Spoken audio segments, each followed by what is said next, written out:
नमस्कार, India at 9 में मैं कादम्बिनी शर्मा हूं आपके साथ। और सबसे पहले खबर दिल्ली से। दिल्ली सरकार के मंत्री सत्येंद्र जैन को कोर्ट से झटका लगा है। कोर्ट ने उनकी धार्मिक उपवास के दौरान फल सब्जी देने की याचिका खारिज कर दी है।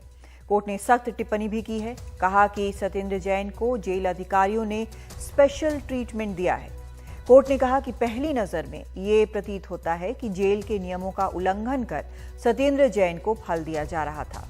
वहीं कोर्ट ने यह भी कहा है कि सत्येंद्र जैन का वजन कम होने के लिए तिहाड़ प्रशासन जिम्मेदार नहीं है।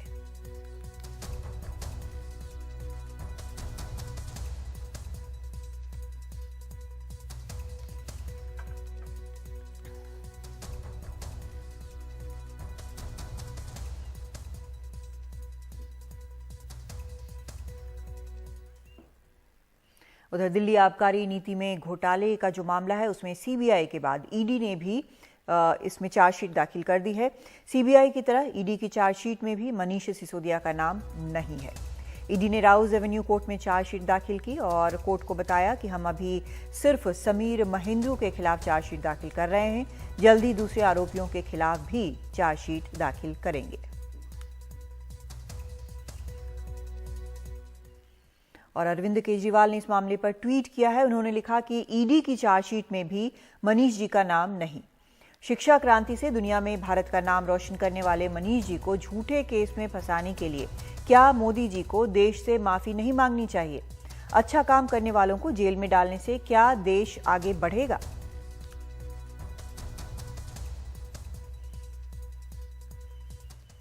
और दिल्ली के डिप्टी सीएम मनीष सिसोदिया ने कहा है कि बीजेपी की सारी साजिशें और षड्यंत्र फेल हुए हैं। ये मैं समझता हूं मेरे लिए बहुत गर्व की बात है, क्योंकि भारतीय जनता पार्टी के सारे नेता, इनके बड़े बड़े नेता पिछले 4 महीने से टीवी पे बैठ बैठ के चिल्ला रहे थे, बड़ी बड़ी प्रेस कॉन्फ्रेंस कर रहे थे कि मनीष सिसोदिया ने 10,000 करोड़ का घोटाला कर दिया, मनीष सिसोदिया ने 1,000 करोड़ का घोटाला कर दिया।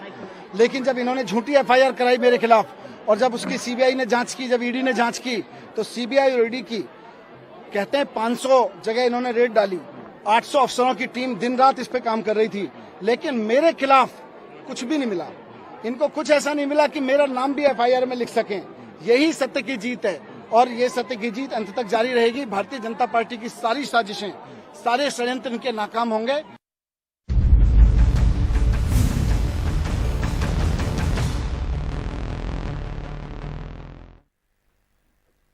दिल्ली के एमसीडी चुनाव का वक्त जैसे जैसे नजदीक आ रहा है, बीजेपी का चुनावी प्रचार आक्रामक हो रहा है। एमसीडी चुनाव में पाकिस्तान, इमरान खान, रूस, यूक्रेन युद्ध का भी नाम लेकर लोगों से कैसे वोट मांगा जा रहा है, देखिए रवीश रंजन शुक्ला की ग्राउंड रिपोर्ट। मोदी ने डंके की चोट पर रशिया को भी कहा, यूक्रेन को भी कहा, हमारे बच्चे वहां से निकलना चाहते हैं, आप अपनी लड़ाई का सीज फायर करें। आप बताएं, वो 50,000 बच्चे तिरंगा झंडा लेकर के निकले थे कि नहीं निकले थे? लेकिन उस समय इमरान खान जी पाकिस्तान के प्रधानमंत्री थे। उनके पाकिस्तान के बच्चे जो स्टूडेंट थे वो गालियां दे रहे थे। उनको भी भारत के झंडे को लेकर के निकलते हुए देखा था कि नहीं देखा था? दिल्ली एमसीडी चुनाव में अब चीन, पाकिस्तान, इमरान खान और मंदिर मस्जिद की भी एंट्री हो चुकी है। कुंवर सिंह नगर के नुक्कड़ सभा में बीजेपी के केंद्रीय मंत्री गिरिराज सिंह ने अपने 20 मिनट के भाषण में इमरान खान का जिक्र किया। वो यही नहीं रुके, केजरीवाल सरकार को घेरते हुए उन्होंने मस्जिद के इमाम को तनख्वाह और मंदिर गुरुद्वारे के पुजारियों को अनदेखा करने का आरोप भी जड़ दिया। ये केजरीवाल की सरकार मस्जिदों के इमाम और उनके कर्मचारियों को पैसा देता, गुरुद्वारे के पुजारियों को पैसा नहीं देता। अगर केजरीवाल साहब आप वहां के मस्जिदों के पुजारियों, इमामों, पर इमामों सबको पैसा दे रहे हो, आखिर मंदिरों के पुजारियों को क्यों नहीं? बीते 2 दिनों से बिहार से आकर दिल्ली बसे मतदाताओं को लुभाने में जुटे केंद्रीय मंत्री गिरिराज सिंह से जब एनडीटीवी ने सवाल पूछा तो वो बचते दिखे। लेकिन सर अभी जो भाषण हुआ उसमें तो इमरान खान का आपने जिक्र किया, मदरसों के शिक्षकों का सारी चीज बोल रहा हूँ।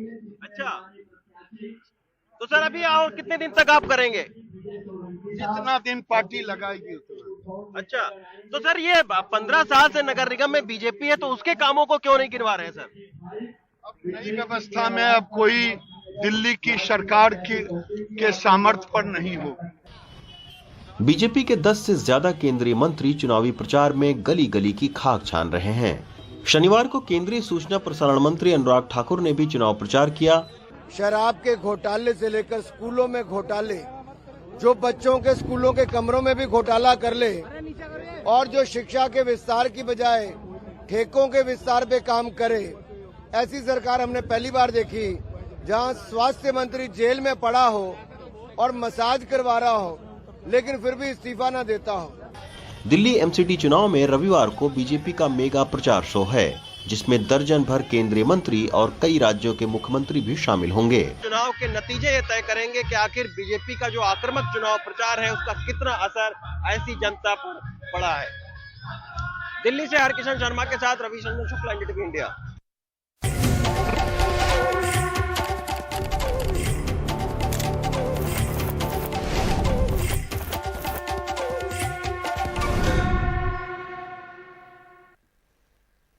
उधर गुजरात में भी चुनाव प्रचार जोर शोर से चल रहे हैं। चुनाव प्रचार के दौरान यूपी के मुख्यमंत्री योगी आदित्यनाथ ने अरविंद केजरीवाल पर हमला बोला। ये जो आम आदमी पार्टी का नमूना आया है ना यहां दिल्ली से,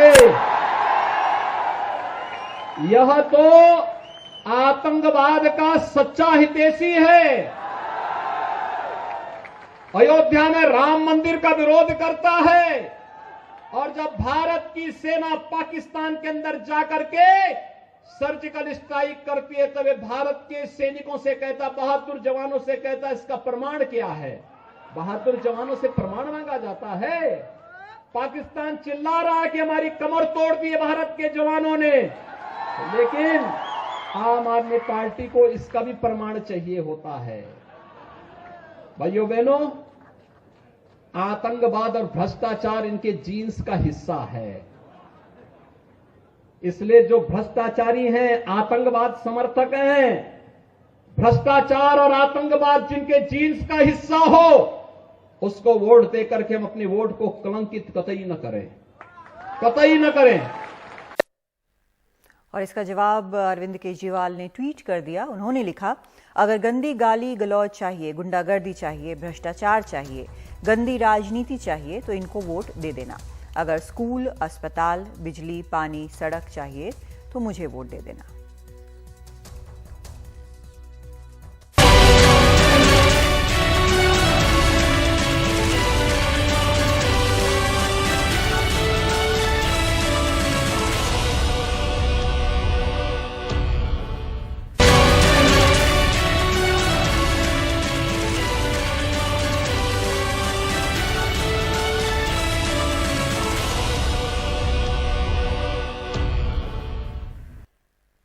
कांग्रेस के नेता आसिफ मोहम्मद को जेल भेजा गया है। कोर्ट ने असल में 14 दिन की न्यायिक हिरासत में इन्हें भेजा है। आसिफ मोहम्मद खान का एक वीडियो वायरल हो रहा है जिसमें वो पुलिस वालों से बदसलूकी करते नजर आ रहे हैं। ये जो वीडियो है इसमें जब उन्हें रोका गया है बोलने से इस तरह से लाउडस्पीकर पर, उसके बाद उन्होंने बदसलूकी की और फिर उनको पुलिस ने हिरासत में लेकर कोर्ट में पेश किया और अब उन्हें न्यायिक हिरासत में भेजा गया है। वो बेचारे के खिलाफ रुक जाइए, ऐसे अलाउ चल देखे कुछ जैसे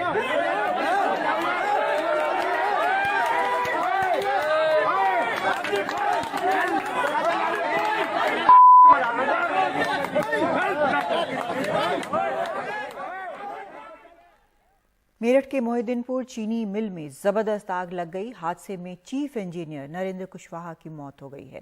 नरेंद्र कुशवाहा आग में झुलसकर और गिरकर चोटिल हो गए थे। आग पर बाद में काबू पा लिया गया, लेकिन इसके अलावा भी काफी माल का भी वहां नुकसान हुआ है।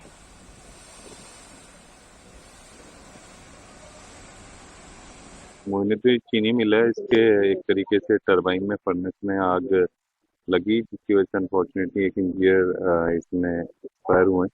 बाकी सभी लोग सेफली निकल गए हैं। बाकी किसानों का है, यहाँ पे अभी जो टीम है ऑलरेडी जो इसका ऑपरेशन एंड मेंटेनेंस देखती है, उनकी पूरी टीम करनाल से आ रही है। बाय इवनिंग ये पता चल जाएगा कि ये मिल मतलब अभी मेंटेनेंस हो सकती है नहीं हो सकती है। अगर हो सकती है तो यहाँ चालू होगी, और अगर नहीं होगी या कुछ भी इशू होगा तो फिर उसी हिसाब से किसानों का जिस जिस भी सेंटर पे हम लोग उसको डाइवर्ट करके गन्ना उसी हिसाब से व्यवस्था बनाएंगे। तो इंडिया एट 9 में फिलहाल इतना ही, लेकिन एनडीटीवी इंडिया पर खबरों का सिलसिला जारी है।